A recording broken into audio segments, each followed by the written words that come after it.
PM Modi आज प्रयागराज का दौरा करेंगे। पीएम मोदी प्रयागराज में हो रहे मातृशक्ति महाकुंभ में प्रदेश के लाभार्थी और स्वयं सहायता समूह की 2.5 लाख से ज्यादा महिलाओं को संबोधित करेंगे। कार्यक्रम में उत्तर प्रदेश के मुख्यमंत्री योगी आदित्यनाथ भी मौजूद रहेंगे। अपनी तरह का ये पहला कार्यक्रम है। कहा जा रहा है कि पीएम मोदी इस आयोजन में महिलाओं के लिए कोई बड़ी घोषणा कर सकते हैं।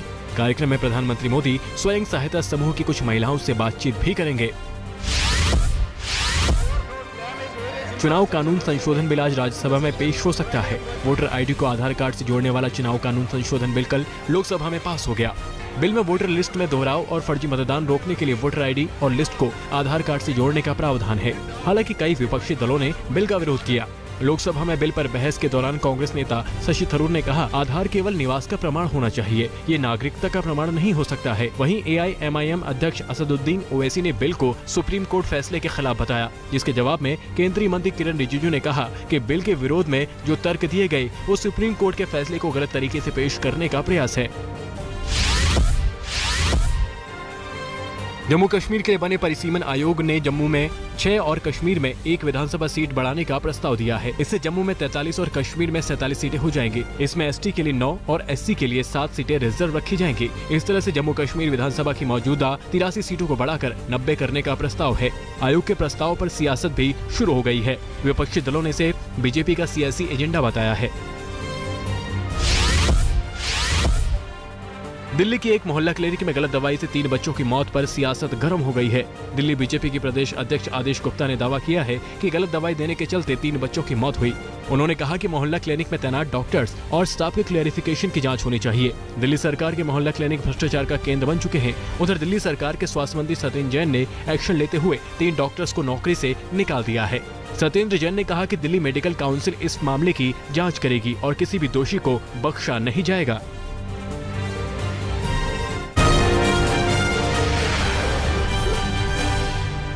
पनामा पेपर्स मामले में जुड़े जांच को लेकर ईडी ने ऐश्वर्या राय से पूछताछ की। जांच के सिलसिले में ईडी ने ऐश्वर्या को समन भेजा था। दिल्ली स्थित ईडी के दफ्तर में करीब 6 घंटे ऐश्वर्या राय से पूछताछ हुई। ईडी ने पनामा केस लीक से जुड़े सवालों के जवाब दर्ज कर लिए हैं। पनामा पेपर्स मामले की जांच के सिलसिले में कई बड़े चेहरों से पूछताछ हो चुकी है। देश की कई बड़ी हस्तियां जांच में शामिल हो चुकी हैं। अभिषेक बच्चन से इस मामले में पिछले महीने पूछताछ हुई थी। राज्यसभा की कार्रवाई के दौरान समाजवादी पार्टी के सांसद जया बच्चन बीजेपी सांसद पर भड़क गई। गुस्से में जया बच्चन ने श्राप देते हुए कहा कि आप लोगों के बुरे दिन आएंगे। बहुत जल्दी आने वाले हैं। अगर आपके अंदर You don't have to reply to him. Sir बात भी ना करने दें। आप एड्रेस कीजिए शेयर को। आप शेयर को जोड़ दीजिए हम लोगों का। दरअसल सदन में चर्चा के दौरान एक सांसद ने जया बच्चन और ऐश्वर्या पर व्यक्तिगत टिप्पणी कर दी, जिस पर जया बच्चन भड़क गई। जया बच्चन ने कहा कि देखिए आपके बुरे दिन बहुत जल्द आने वाले हैं। अगर आपका रवैया इसी तरह चलता रहा तो आपके बुरे दिन बहुत जल्द आएंगे। इस पर जब उन्हें रोका गया तो जया बच्चन ने कहा कि आप बात ही मत करने दो, सदन में भी ना बैठे, गला ही घोट दीजिए हमारा आप लोग। बहुत जल्दी आने वाले हैं। अगर आपके अंदर You don't have to reply to him. Sir बात भी ना करने दें। आप एड्रेस कीजिए शेयर को। आप शेयर को जोड़ दीजिए हम लोगों को।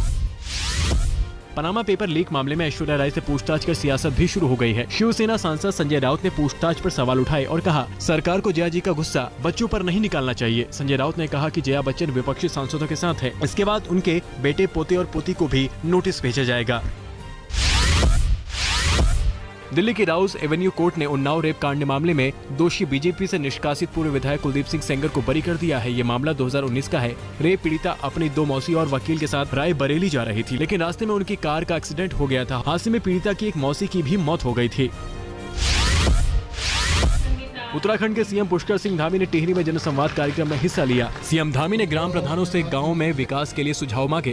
ग्राम प्रधानों से मनरेगा से लेकर वित्तीय समस्याओं और गांव में पर्यटन विकास को लेकर सीएम के सामने सुझाव रखे। उत्तराखंड के सीएम ने ग्राम प्रधानों को कहा कि उनके सुझाव पर विचार किया जाएगा और राज्य के विकास की प्लानिंग में इस्तेमाल किया जाएगा। दिल्ली में ओमिक्रॉन के बढ़ते खतरे को देखते हुए सोमवार को दिल्ली आपदा प्रबंधन प्राधिकरण की बैठक हुई। बैठक के बाद सीएम केजरीवाल ने कहा कि ओमिक्रॉन के खतरे से लड़ने के लिए दिल्ली सरकार पूरी तरह से तैयार है। इसके साथ ही उन्होंने केंद्र से गुजारिश की है कि वो राजधानी में बूस्टर डोज लगवाने की इजाजत दे। अरविंद केजरीवाल ने कहा कि अब दिल्ली में आने वाले सभी कोरोना मामलों की जीनोम सीक्वेंसिंग की जाएगी और ओमिक्रॉन की जाँच होगी।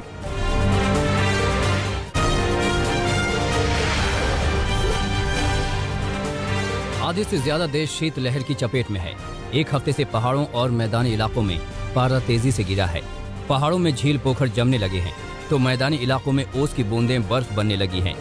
मौसम विभाग का कहना है कि मौसम के तेवर अभी कम से कम 3 दिनों तक ऐसे ही रहेंगे। मध्य प्रदेश में ठंड कंपा रही है। सीहोर में फसलों पर जमी ओस की बूंदें बर्फ बन गई। सिंचाई के लगे पाइप जम गए। मध्य प्रदेश के ही 9 गांव में भी गाड़ी के शीशे पर ओस जम गई। गर्मी में आग उगलने वाले सूबे राजस्थान में भी ठंड से बुरे हाल हैं। भीलवाड़ा में तो गाड़ियों से खुरच कर बर्फ निकाली जा रही है। खेतों में फसलों पर भी ऐसा लग रहा है मानो कांच की परत चढ़ी हो। लद्दाख में -17 डिग्री तापमान है। झील जम गई है। वहां अब आइस स्केटिंग हो रही है। नदियों में भी पानी के साथ साथ बर्फ बह रही है। कश्मीर में भी बर्फ की चादर बिछ गई है। श्रीनगर की मशहूर डल झील में भी पानी की जगह बर्फ का कब्जा हो चुका है। झील में पानी देखने के लिए चोट मारकर बर्फ की मोटी परत तोड़नी पड़ती है।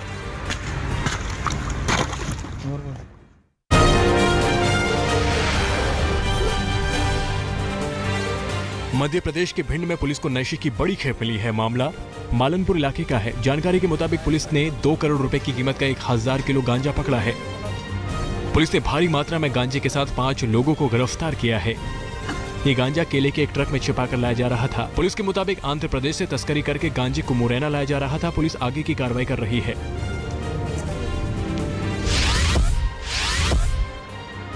दिल्ली से सटे गुरुग्राम में कैब ड्राइवर की गोली मारकर हत्या कर दी गई। कैब ड्राइवर का शव सेक्टर 38 के प्लॉट नंबर 302 से बरामद हुआ। पुलिस के मुताबिक इस्लामपुर के रहने वाले कैब ड्राइवर की हत्या कहीं और की गई और शव को यहां आकर फेंका गया। पुलिस ने अज्ञात लोगों के खिलाफ मामला दर्ज करके आगे की तफ्तीश में जुट गई है। इंदौर में पुलिस ने अवैध हथियारों के जखीरे के साथ 3 लोगों को गिरफ्तार किया है। इंदौर क्राइम ब्रांच के मुताबिक 3 आरोपियों के पास से पुलिस को 55 अवैध तमंचे और 11 जिंदा कारतूस मिले हैं। आरोपियों की निशानदेही पर अवैध हथियारों की फैक्ट्री का भी भांडाफोड़ हुआ है। पुलिस के मुताबिक आरोपियों के पास से अवैध असले मिले हैं। उनमें से हाई क्वालिटी की पिस्टल भी है। पुलिस आगे की तफ्तीश कर रही है। उत्तर प्रदेश के अमरोहा में एक किशोर की पिटाई का वीडियो वायरल हो रहा है। जानकारी के मुताबिक तस्वीरें थाना अहमदपुर के गांव मुस्तकीमपुरा की हैं। पिटाई करने वाला शख्स एक दुकानदार है। आरोपों के मुताबिक दुकानदार ने किशोर के साथ दुष्कर्म करने की कोशिश की। विरोध करने पर उसे बेल्ट से बांधा और इस कदर बुरी तरह पीटा कि किशोर के परिवार की अर्जी पर शिकायत दर्ज कर ली गई है।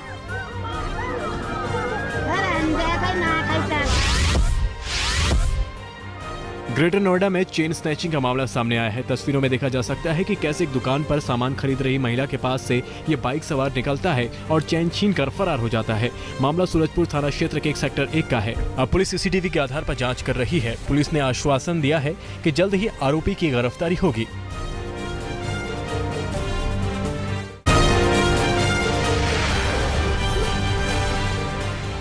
ब्रिटिश पीएम बोरिस जॉनसन पर लगे कोरोना नियम तोड़ने के आरोप डिप्टी पीएम डोमिनिक रॉब ने दी सफाई। कहा, डाउनिंग स्ट्रीट में 15 मई 2020 को एक जरूरी न्यूज कॉन्फ्रेंस कर रहे थे पीएम। गार्जियन अखबार ने किया था दावा। लॉकडाउन के दौरान जॉनसन पत्नी और मित्रों संग कर रहे थे पार्टी। अपनी सेना को मजबूत करने में जुटा फिलिस्तीन समर्थक संगठन हमास गाजा सिटी में हमास के सैनिकों को दी गई ट्रेनिंग की तस्वीरें आई सामने। हमास इजिप्ट की सीमा पर बसे फिलिस्तीनी शहर राफाह में कस्टम ड्यूटी और टैक्स से जुटा रहा है पैसा। हांगकांग की विधायिका के लिए हुए चुनाव में चीन के समर्थक प्रत्याशियों ने दर्ज की भारी जीत। हांगकांग की नेता ने नए नेताओं को सहयोग देने का दिया भरोसा। हांगकांग विधानसभा परिषद चुनाव में हुआ है सिर्फ 30.2% मतदान।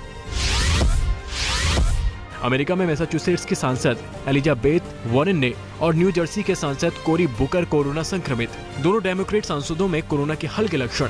वॉरेन और बुकर ने कोरोना की दोनों वैक्सीन के बाद लगवाई थी बूस्टर डोज।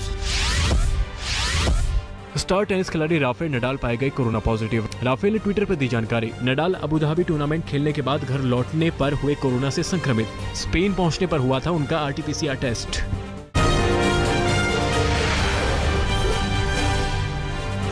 थाईलैंड में कोरोना के नए वेरिएंट ओमिक्रॉन का पहला मामला दर्ज। ओमिक्रॉन की चपेट में आई बैंकॉक की एक महिला का पति हाल ही में नाइजीरिया से लौटा था। स्वास्थ्य मंत्री ने विदेश से लौट रहे लोगों को क्वारंटीन करने के दिए निर्देश। ओमिक्रॉन के बढ़ते संक्रमण के चलते NBA ने अगले 5 खेलों को भी किया रद्द। अमेरिका में अलग अलग जगहों पर होने वाले 9 टीमों के बीच सभी मुकाबले कैंसिल। इससे पहले भी NBA ने अमेरिका में कोरोना के बढ़ते मामलों पर चिंता जताते हुए पहला मुकाबला किया था कैंसिल। मलेशिया में मूसलाधार बारिश के बाद आई बाढ़ में 3 से ज्यादा लोगों की मौत। प्रधानमंत्री इस्माइल साबरी याकूब ने जारी किया अलर्ट। 10,000 लोग बाढ़ में फंसे, हजारों लोगों का हुआ रेस्क्यू। चीन के स्वायत्त क्षेत्र मकाओ में मातृभूमि वापसी की 22वीं वर्षगांठ पर मनाया गया जश्न। खास मौके पर मकाओ विशेष प्रशासनिक क्षेत्र ने गोल्ड लोटस स्क्वायर पर अपना झंडा फहराया। लंबे समय तक पुर्तगालियों के अधीन रहने के बाद 1999 में चीन ने मकाओ को बनाया था अपना पहला और आखिरी यूरोपीय उपनिवेश। इजराइल की राजधानी यरूशलेम और वेनेजुएला की राजधानी काराकास में छाए क्रिसमस के रंग। यरूशलेम के सबसे पुराने शहर में क्रिसमस बाजारों में छाई रौनक। काराकास में 1400 से ज्यादा लोग सेंटा क्लॉज की वेशभूषा में दौड़ते नजर आए।